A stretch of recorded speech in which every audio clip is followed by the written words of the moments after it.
Hello everyone, welcome to back Ved nursing classes. आज हम इस वीडियो में मॉडल पेपर 5 मतलब यानी सीरीज 5 हम डिस्कस करने वाले हैं। तो यहाँ पे जो एम्स हो गया या फिर ग्रुप 5 की वैकेंसी जो भरे हैं, फिल किए हैं, एचएससी की जो वैकेंसी जिन्होंने फिल कर चुके हैं, हरियाणा सिलेक्शन स्टाफ नर्स की जो वैकेंसी आई है स्टाफ नर्स की, उनके लिए एनआरसीट की जो प्रिपरेशन करे 2023 के लिए, या फिर किसी भी स्टेट में एनएचएम स्टाफ नर्स की जो वैकेंसियां आई हैं, परमानेंट हो या कॉन्ट्रेक्चुअल हो, उन लोग के लिए काफी हेल्पफुल और इम्पोर्टेंट रहने वाले हैं।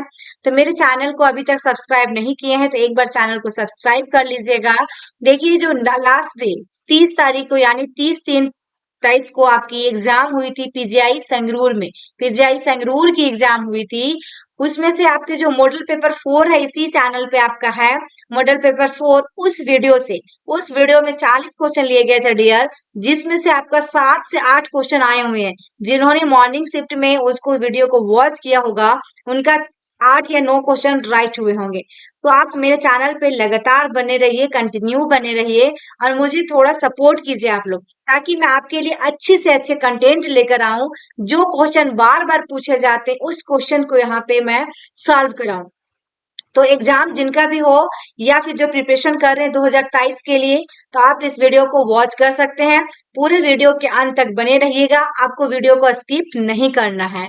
और यदि मेरे चैनल को सब्सक्राइब नहीं किए तो सब्सक्राइब जरूर कर ले और साथ में एक छोटा सा कमेंट जरूर करें डियर, एक प्यारा सा कमेंट कीजिए कि आपको मेरी वीडियो कैसी लगी या वीडियो की कंटेंट कैसी है। तो आइए अब हम शुरू करते हैं।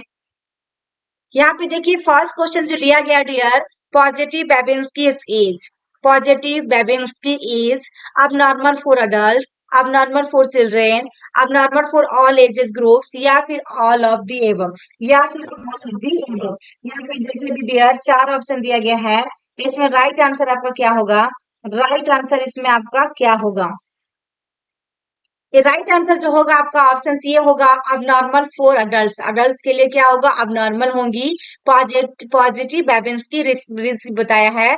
देखिए यहाँ पे दिया गया है इसको रैशनल में, stroking over the sole causes toe to bend downward. क्या हो रहा है?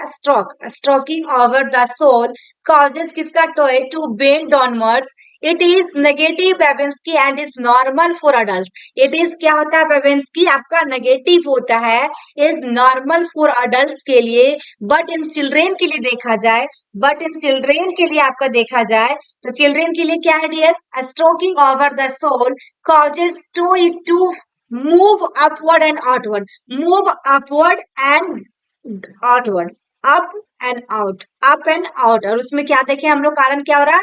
बेंड डाउनवर्ड हो रहा है, यानी कि नीचे की ओर जा रहा है अडल्ट में।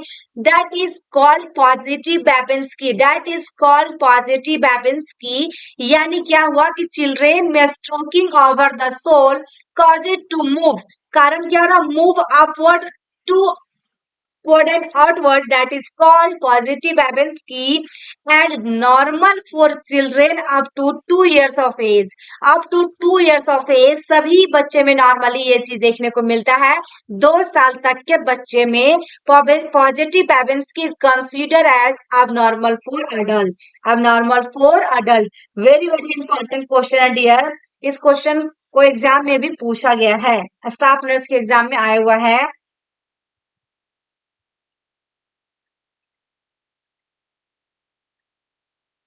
क्योंकि यहाँ पे पॉजिटिव बेबेन्स के रिफ्लेक्स की बात किया गया है ना, तो यहाँ पे पॉजिटिव जो बेबेन्स के रिफ्लेक्स, ये जी जो चीज बताया गया कि stroking over the sole causes toe to bend downward, adult में याद रखना आपको, और बच्चे में अधिक पूछता है तो sole causes to toe to move upward, to move upward and outward. ठीक है ना? ये आपको डायग्राम में पता चल जाता देखते तो यहाँ पे राइट आंसर जो हुआ आपका ऑप्शन सी हुआ, अब नॉर्मल फॉर अडल्ट।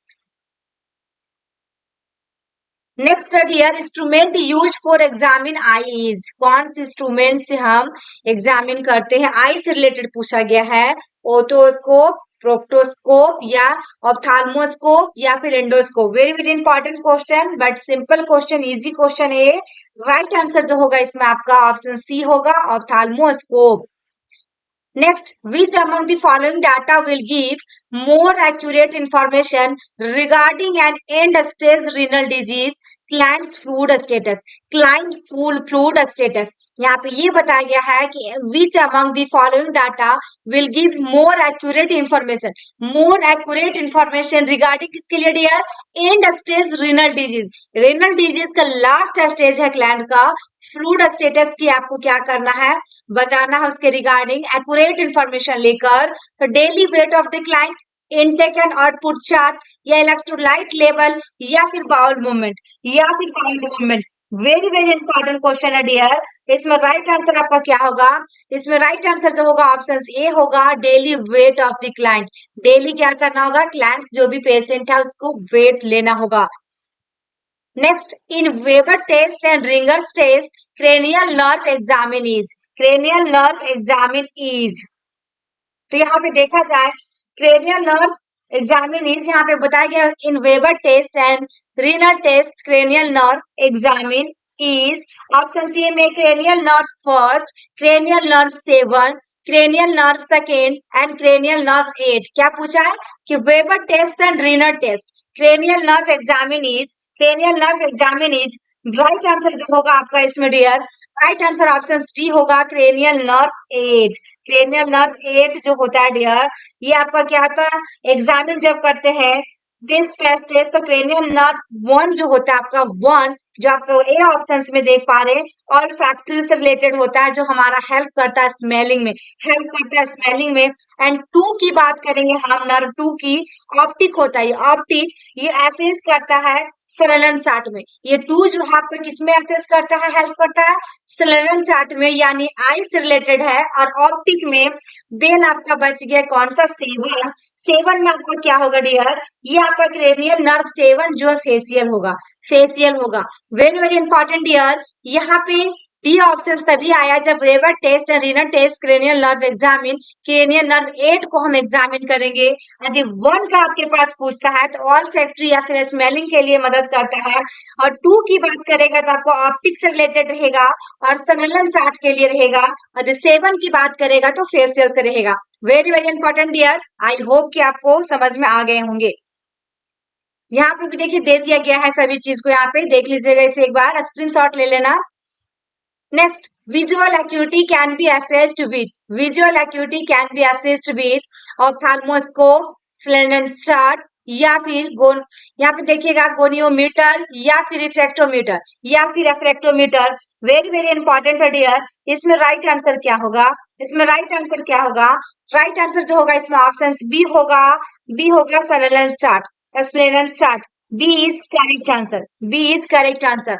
यहाँ पे देखिएगा visual activity can be assess through Snellen chart. किससे करते हैं हम लोग, सलनन चार्ट। देखिएगा आई वाला डिपार्टमेंट में जाइएगा तो लगा हुआ रहता है, या फिर अभी जो कम्युनिटी लेवल पे SWC जिसको हेल्थ एंड वेलनेस सेंटर बनाया गया है, उसमें भी आपको मिलेगी चार्ट, ताकि आप डिस्टेंस से खड़ा होकर 2 to 3 मतलब 6 सेंटीमीटर या फिर उतना डिस्टेंस में रहना होता है। जो 3 फिंगर 2 फिंगर कौन करवाता है, डॉक्टर है ना, वहाँ पे आई डिपार्टमेंट में जो भी स्टाफ रहता है, उससे हम क्या करते हैं, अपने आई का विजन को पता लगा सकते हैं कि हमारा दूर दृष्टि है या फिर नजदीक दृष्टि है। तो यहाँ पे ophthalmoscope is used to see inside the fundus of the eye and other structure. यहाँ पे देखिएगा गोनियोमीटर क्या होता है, इंस्ट्रूमेंट फॉर द, यहाँ पे precious measurement of angles, precise measurement of किसका, एंगल का, specially one use to measure the angle between the faces of देखिएगा क्राइस्टल्स, फेसेस ऑफ क्रिस्टल्स। यहाँ पे किसका मेजर कर रहा है, बिटवीन, देखिए between dear, between faces of crystals, between faces of crystal. Very very important है डियर, वेरी वेरी इंपॉर्टेंट है। नेक्स्ट, यहाँ पे देखिए गेनियोमीटर ही use to assess, goniometer auditory faculty, यहाँ पे दे दिया गया पहले से आंसर, जो कि range of motion of joint, option C इसमें राइट आंसर है। An instrument for the precise measurement of angles, especially one used to measure the angles between the faces of crystals, and its measure ranges of motion of joints angle of the body, motion of joint of the angles of the body। the यहाँ पे देखिएगा, उसके बाद body, उसके बाद thereby help to track the progress of the rehabilitation program. Track the progress of the क्या, rehabilitation program की बात कर रहा है डियर। ये राइट आंसर इसमें जो हुआ आपका option C, range of motions of joints. Next, the equipment used in the examination of ear. Examination of ear की बात कर रहा है, जो आपको क्या इंस्ट्रूमेंट को यूज करेंगे, laryngoscope, ophthalmoscope, otoscope, proctoscope. Otoscope, proctoscope, very very important है डियर। ये भी क्वेश्चन आपका एम्स में पूछा गया है, स्टाफ नर्स में पूछा गया है, डीएसएसबी में भी पूछा गया, ईएसआईसी में भी पूछा गया। सभी ऐसे क्वेश्चन लिए गए जो almost all nursing officer exam में पूछा गया डियर। तो पूरी वीडियो के अंत तक बने रहिएगा, वीडियो को आपको स्किप नहीं करना है। यहाँ पे देखिएगा ऑप्शन सी होगा ओटोस्कोप, ऑप्शन सी होगा otoscope. Otoscope or aureoscope is a medical device which is used to look into the ear, which is used to look into the ears. Healthcare provider use otoscope to screen for illness during regular checkups and also to investigate ear symptoms. क्या करेगा, years के जो symptoms आपके पास लेकर आएगा, तो उसको otoscope से स्क्रीनिंग करके उसको टेस्ट देखा जाएगा कि सही में क्या है, रेगुलर उसको चेकअप कराएगा। And otoscope potentially give a view of the ear canal and tympanic membrane of the eardrum. tympanic membrane और eardrum अंदर की भाग जो है आपका, उसको देखने में हेल्प करता है। ये आपका ear canal and tympanic membrane और ईयर ड्रम, ये होगा। तो राइट आंसर इसमें क्या होगा, option C, otoscope. Next, the nurse is auscultating the client's lung fields.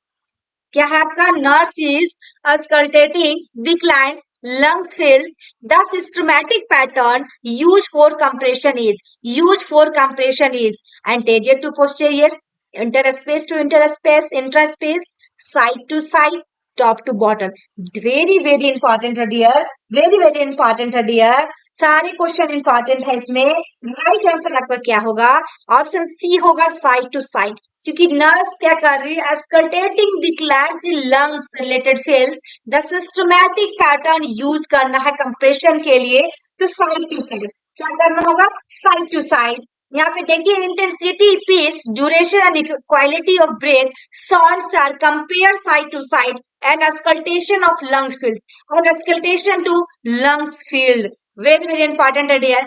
Intensity, pitch, duration and quality जब देखा जाए ब्रेथ साउंड का, तो आपको कंपेयर किससे करना, बिल्कुल साइड टू साइड करना होगा, auscultation of the lung fields. Next, history and physical examination of your client will help the nurse in history and physical examination of a client will help the nurse in। आपका क्या हो रहा है, history and physical examination किया जा रहा है client का, तो नर्स के द्वारा कौन सी मदद मिलेंगी, evaluation of the therapy, health teaching, assessment, nursing diagnosis and collaborative problem. Nursing diagnosis and collaborative problem, इसमें आपका राइट आंसर क्या होगा, चार ऑप्शन दिया गया डियर, चार ऑप्शन दिया गया इसमें, ऑप्शन इसमें डी आएगा, nursing diagnosis and collaborative problems. D is correct answer. Diagnose करेगी, जो भी प्रॉब्लम होगा उनको देखना है नर्स को, ये उनके द्वारा मदद मिलेगा। ऑप्शन डी होगा इसमें राइट आंसर, डी आएगा इसमें right. Next, instrument to detect the colour of solution is, colour of solution is, instrument to detect, कैसे आप सॉल्यूशंस को डिटेक्ट कर सकते हैं, कौन से इंस्ट्रूमेंट से, तो कैलोरीमीटर या फ्लेम फोटोमीटर या फिर क्रोमा क्रोमैटोग्राफी या फिर कोलोरियोमीटर, या फिर कोलोरियोमीटर। तो राइट आंसर क्या होगा डियर, क्योंकि detect the colour of solution, right answer इसमें जो होगा आपका ऑप्शन डी होगा। देखिए, क्लोरियोमीटर, क्लोरीमीटर है ना, क्लोरीमीटर। तो क्लोरीमीटर क्योंकि कलर भी दिया हुआ डियर, यहाँ पे ट्रिक है, राइट आंसर डी हो गया। Next, which of the following lung sound is predominant in a patient with asthma in exacerbations, in exacerbations. तो देखिए यहाँ पे दिया गया lung sounds in predominant, in किसका, पेशेंट का, विथ साथ में क्या, अस्थमा एक्सरेशंस। तो यह रॉन्ची होगा, क्रैक्स होगा, प्लेयूरल रब होगा या वेजेस होगा। राइट आंसर क्या होगा डियर, राइट आंसर क्या होगा, ऑप्शन डी होगा, ऑप्शन डी।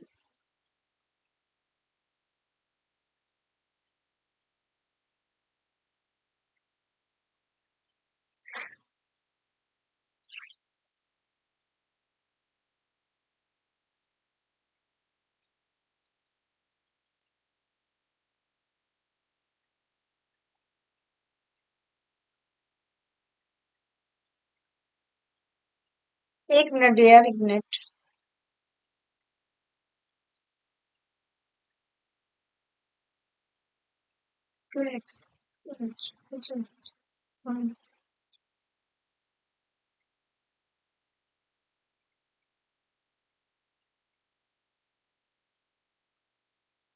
पानी पीने गई थी। यहाँ पे देखिए राइट आंसर आपका क्या है, इसमें डी आएगा, ठीक है ना, क्योंकि predominate in a patient with asthma in expressions, option D is correct answer. Next, crackling sounds bilaterally at the bases of lungs is referred to as, lungs is referred to as crackling sound पूछा गया है, वो भी bilateral at the base of lungs is referred to as rhonchi, wheezing, rales या pleural love। तो right answer option C होगा इसमें, rales। Next, which of the following strategy is not effective in enhancing a patient's impaired vision? Not effective in enhancing a patient's, क्या है impaired vision? Use bright color around patients, stand in patient field of vision, use of यहाँ पे देखिएगा fluorescent lighting, या फिर ensure enough light inside the room, ensure enough light inside the room। Option C होगा इसमें, use of fluorescent lighting, fluorescent lighting। The option C is correct answer. C is correct answer. Next, all of the following are method of physical examination except, all of the following are method of physical examination except में पूछा गया dear, except में है, इसमें right answer क्या होगा? Auscultation, history taking, inspection, palpation. Right answer इसमें option B आएगा। इसमें देखिए फिजिकल एग्जामिनेशन के अंदर आपका हिस्ट्री टेकिंग नहीं आएगा, ये भी एक अलग है, फिजिकल एग्जामिनेशन अलग और हिस्ट्री टेकिंग हम अलग लेते हैं। इसमें राइट आंसर बी आएगा क्योंकि एक्सेप्ट में पूछा है डियर, एक्सेप्ट में पूछा है। Next, which of the following causes crackles in breath sounds, crackles in breath sound, तो pulmonary embolism की वजह से, moisture in air passes, या narrow bronchioles, या फिर dryness in the upper air, या फिर dryness in the upper airway। चार ऑप्शन है डियर, राइट आंसर इसमें क्या होगा? राइट आंसर इसमें क्या होगा? ऑप्शन बी होगा, moisture in air passages, air passages। Next, deep palpitation is used to assess. Deep palpitation is used to assess internal organ, internal masses, skin turgor, या both A and B, या both A and B। Right answer क्या होगा इसमें? Right answer क्या होगा?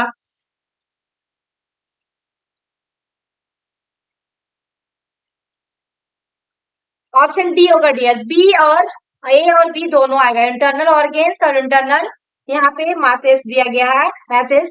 तो option B D is correct answer. Next, which of the following substance is likely to increase the urine excretions? Which of the following substance is likely to increase the urine excretions? Urine excretion जो हो रहा है बाहर की ओर, तो mushroom, caffeine containing drinks such as coffee and cola, या urinary analgesics, या फिर non steroidal anti inflammatory drug. चार ऑप्शन है डियर, इसमें राइट आंसर आपका क्या होगा? ऑप्शन बी होगा, caffeine containing drinks such as coffee and Coca Cola वगैरह। इसके वजह से क्या हो रहा है आपका? इंक्रीज द यूरिन, क्या हो रहा है? ज्यादा एक्सेस हो रहा है, ज्यादा एक्सेस हो रहा है, यूरिन आउटपुट हो रहा है। तो option B is correct answer. Next, which of the following is used to assessing the pain in children? Used to assessing in the pain in children, बच्चों के जो पेन हो रहा है उसके लिए कौन सी असेस करेंगे? Verbal descriptor scales, numerical rating scales, visual along scales, या wrong Baker faces pain rating scale. Wrong Baker faces pain rating scale very very important है डियर। इसमें आपका 0, 2, 4, 6, 8, 10 है फेसेस का पूरा, जिसमें से आपका दिया गया कि wrong maker faces pain rating scale, option D होगा इसमें करेक्ट आंसर। जब हम एसेस करते हैं बच्चे के पेन में, पेन के लिए क्या देखो, पेन इन चिल्ड्रेन, जब बच्चे में पेन हो रहा है उसके लिए असेस करने के लिए wrong Baker faces pain rating scale का यूज किया जाता है। ऑप्शन यहाँ पे डी होगा राइट। नेक्स्ट, एडिक्वेसी ऑफ, देखिएगा collateral circulation, collateral circulation before radial artery, before radial artery cannulation is done with the help of test, is done with the help of test, Allen test, Weber test, Rinne test, या cold test. चार option है dear, चार option है, कौन सा test करेंगे? Right answer इसमें क्या होगा आपका? राइट आंसर क्या होगा? ऑप्शन इसमें ये आएगा, Allen test, Allen test. Allen test होगा इसमें, एलन टेस्ट होगा, ए इज करेक्ट आंसर। यहाँ पे Allen test will be perform to find out the adequacy, देखिएगा ulnar circulation before radial artery cannulations, option B and belonging to hearing assessment। B जो ओबेट्स test दिया गया डियर हियरिंग के लिए करते हैं। कोल्ड टेस्ट यूरिन टेस्ट के लिए होता है, डन टू एमाइन यूरिन फॉर अल्बुमिन की आपका यूरिन में कितनी अल्बुमिन की मात्रा है, कितना आएगा, वो चीज के लिए कोल्ड टेस्ट किया जाता है। और आपका हियरिंग एसेस के लिए क्या किया जाता है, वेबर टेस्ट किया जाता है डियर। और आपके यहाँ पे ulnar circulation before radial artery cannulation Allen test किया जाता है, एलन टेस्ट किया जाता है। वेरी वेरी इंपॉर्टेंट है डियर। इसमें राइट आंसर जो हुआ आपका option A. Next, which of the following is used to assess the function of brain stem? Function of brain stem use to assess, क्या use करोगे जो कि ब्रेन स्टीम के फंक्शन पूछा गया कार्य। Cold caloric test, Glasgow coma scale, greater scale, intracranial pressure. Very very important है dear. Right answer इसका ऑप्शन ये होगा cold caloric test. Cold caloric test, ये भी क्वेश्चन आपका टीएसएसपी एम्स में पूछा गया डियर, दो जगह में क्वेश्चन पूछा हुआ आपका। Right answer cold caloric test. या cold caloric test is perform to assess the function of brain stem. Next, air conduction and bone conduction is tested using which among the following tests? Using which among the following tests? Air conduction and bone conduction की बात किया dear, Weber test, Rinne test, Romberg's test या Allen test. Very very important है dear. इसमें right answer क्या होगा, इसकी right answer क्या होगा, ऑप्शन बी होगा रेनर टेस्ट। जस्ट पहले वाले स्लाइड में हमने रेनर टेस्ट के बारे में नहीं जाना, लेकिन यहाँ पे देख लीजिए कि air conduction and bone conduction is tested using which among the following tests? Option B is correct answer. Next, all are the components of Braden scale except Braden scale का कंपोनेंट पूछा गया डियर, वो भी आपका except में, तो sensory perceptions, next में B में है शेयर, सी में मोबिलिटी एंड डी में length of hospital stay. D में length of hospital stay, length of hospital stay. तो राइट आंसर जो होगा इसमें ऑप्शन डी होगा length of hospital stay, length of hospital stay. यहाँ पे length of hospital stay is note या component of Brydon scale. Component of Brydon scale include, देखिए यहाँ पे कौन कौन है ब्रेडन स्केल का component, sensory perception, moisture, activity, mobility, nutrition and friction of share. तो ये सब जो हमारा है क्या है, ब्रेडन स्केल के साथ कंपोनेंट है, ब्रेडन स्केल की घटक है। लेकिन हमारा length of hospital stay is not या कंपोनेंट ऑफ ब्रेडन स्केल, तो option D is correct answer. Next, all of the following are the method to calculate extent of burn injury. Calculate extent of burn injury except option A में rule of 9, B में Waterloo method, C में Brodder method and D में Palmer method. D में Palmer method, क्योंकि method to calculate extent of burn injury की बात किया गया है, except कौन सा मेथड को हम यूज नहीं करेंगे, इसमें छोड़कर करना है। तो राइट आंसर जो होगा आपका ऑप्शन बी होगा वाटरलो मेथड। वाटरलो मेथड, यहाँ पे देखिएगा Waterlow method use to assess the risk of pressure ulcer. किसमें, प्रेशर अल्सर्स में हम यूज करते हैं, इन या ब्रिडेन क्लाइंट के लिए, बेड रिडन क्लाइंट के लिए। Other method are use in calculation of area of burn injury. आपका ए सी डी ये सारे जो हमारा बर्न इंजुरी में कैलकुलेट करेंगे, लेकिन हम वाटरलो मेथड को कहाँ असेस करेंगे, कहाँ यूज करेंगे आप, प्रेशर अल्सर जहाँ पे बेड रिडन यानी कि पेट सोर हुआ है उसमें, उस क्लाइंट में। वेरी वेरी इंपॉर्टेंट है dear question. Next, rule of 9 कहाँ करना आपको, estimate the body surface area on adult that has been, देखिएगा burn by using multiple of 9, burn by using multiple of 9। Next, यहाँ पे लुन ब्रॉडर की क्या बोला गया, यहाँ पे देखेंगे हम लोग। तो यहाँ पे is a method for estimating the extent of burns that allow for the varying proportion of body surface in person of difference age. Next है in palmar method, estimated burn percentage is calculated by considering patient on palm as 1%. One palm as 1%. यहाँ पे इन palmar method में क्या दिया गया, स्क्रेटेड burn percentage is calculate किया जाता है कंसीडर करके पेशेंट ऑन पाम, पेशेंट कहाँ पे उसके पाम का, वो भी आपके as A 1%, is A 1%. Next is the type of assessment that includes data related to your client's biological, cultural, spiritual, and social needs that is called. And social needs that is called. Type of assessment that includes data related to your client's biological, cultural, spiritual, and social needs that is called behavior assessment, screening assessment, comprehensive assessment, focus assessment. Very very important है dear. Right answer इसमें क्या होगा? Right answer इसमें क्या होगा? तो option C होगा, सी comprehensive assessment. Comprehensive assessment यहाँ पे देखिए, कॉम्प्रिहेंसिव असेसमेंट जो including everything assessing biological, cultural, spiritual and social needs that is called क्या होता है, comprehensive assessment. Behaviour assessment is a method used to behaviour के लिए. स्क्रीनिंग में क्या होता है, इवैल्यूएट करते हैं possible presence of particular problem. Then detailed लिया जाता है nursing assessment of specific body system relating to the presenting problem is known as screening. Presenting problem is known as screening. Next है the nurse in charge is assessing a patient abdomen. Nurse in charge assessing a patient abdomen.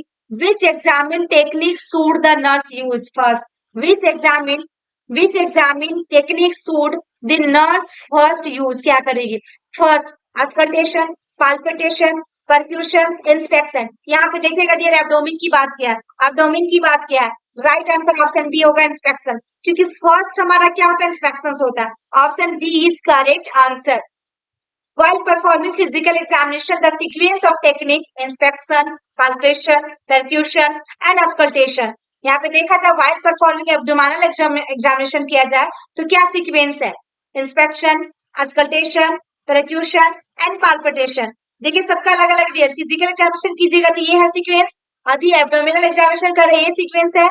यदि आपके because palpitation and percussion can alert bowel sounds, the so auscultation should be performed before percussion and palpitation. Before percussion and palpitation. आपको palpitation से पहले पहले percussion करना होगा यदि आपका क्या है bowel sounds पता चल रहा है तो, यदि bowel sound है तो, क्योंकि आपका क्या है पहले percussion है देन आपका palpitation है ना. तो यहाँ पे before percussion and palpitation, तो पहले आपको पाल्पिटेशन उसके बाद परक्यूशन करना है यदि आपको पता चल रहा है तो.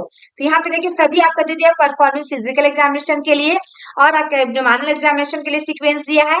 Because palpitation and percussion can alert bowel sound, दोनों को करने के बाद तो so auscultation should be perform. तो आप परफॉर्म क्या करेंगे, बिफोर परक्यूशन एंड पाल्पिटेशन, पहले आप इसे करेंगे. तो राइट आंसर इसमें क्या हुआ, ऑप्शन डी इंस्पेक्शन.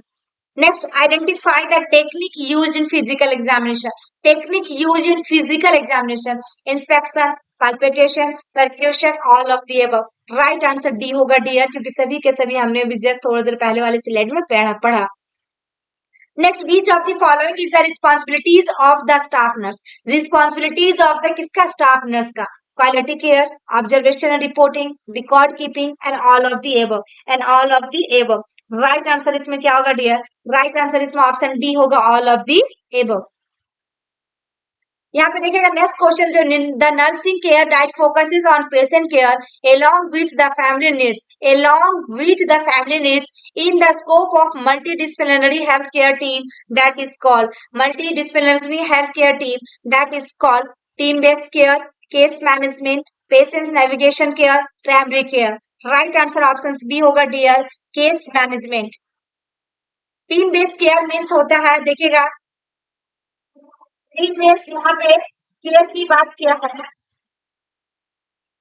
डिस्ट्रीब्यूशन. देखिएगा distribution of work among member of क्या प्रैक्टिसिंग टीम. यहाँ पे देखिए patient navigation care means an individual or patient navigator helps the individual to go through treatment and care. Patient navigation care. Then आपका क्या है, उसका primary care की बात है, इसमें the day to day health care given by health care provider. Typically this provide acts as first level of containing and principal point of continuing care. तो इसमें आपका तीन ऑप्शन दिया गया है. तो तीनों का तीनों देखिए यहाँ पे आपका टीम बेस्ड केयर, आपका पेशेंट नेविगेशन केयर और प्राइमरी केयर का। तो राइट आंसर इसमें ऑप्शन बी हुआ, case management. Next, a single nurse is assigned for care and she is responsible for directing and coordinating other nurse and other person. This type of nursing is known as single nurse is assigned for care and is responsible for directing and coordinating other nurses and other personnel. This type of nursing is known as functional nurse, primary nurse, team nursing, total patient care. Right answer देखिए dear, यहाँ पे पहले से show हो जा रहा है, यहाँ पे ऑप्शन बी होगा, primary nurse. Functional nursing is task oriented, team nursing is decision making that occurs over a single shift largely by team leader or nurse manager. Then in total patient care में decision making occurs over a single shift either by a registered nurse caring for the patient or by a charge nurse. The patient हो गया by charge nurse.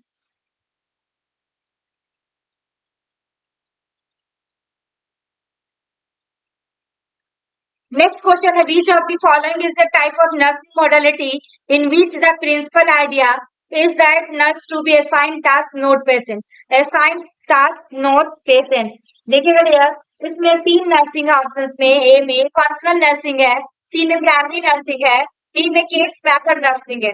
Right answer इसमें option B होगा, functional nursing, क्योंकि यहाँ पे पूछा गया note patient की बात कर रहा है कि which the principal idea is that nurse to be assigned task not patient. Next, which of the following type of patient care models is the most common for a student nurse? Most common for a student nurse is primary nursing, task nursing, team nursing, total patient care. Type of patient care पूछा dear, models is the most common for a student nurse.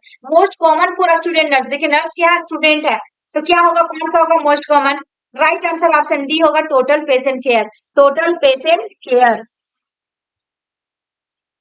Next, which of the following patient care models is suitable when there are many patients but very few nurses? But very few nurses. देखिए कौन सा model जो होगा आपका patient care के लिए suitable होगा, जिसमें से बहुत ज्यादा पेशेंट है और नर्स की वहां कमी है, फ्यू नर्सेस है। तो total patient care, functional nursing, team nursing, advance nursing. Very very important है डियर, ये सारे क्वेश्चन वेरी वेरी इंपॉर्टेंट है।